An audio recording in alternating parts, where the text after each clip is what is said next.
4 বছর আগে মেসির প্রিয় ক্লাব বার্সেলোনা ছাড়ার সময় বাকি ছিল তার প্রাপ্য বেতন। সে বকেয়ার টানাপোড়েন চলছিল দীর্ঘদিন। অবশেষে সে অধ্যায়ের পরিসমাপ্তি ঘটছে।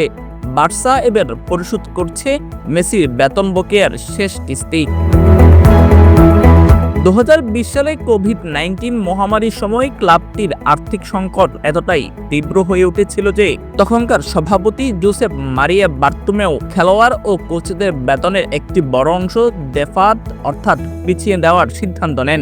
এই তালিকায় ছিলেন ক্লাবটির সবচেয়ে বড় সম্পদ লিওনেল মেসি। তবে তিনি একা, তার সঙ্গে আরও কয়েকজন খেলোয়াড় ও কোচের বেতনও স্থগিত করা হয়েছিল।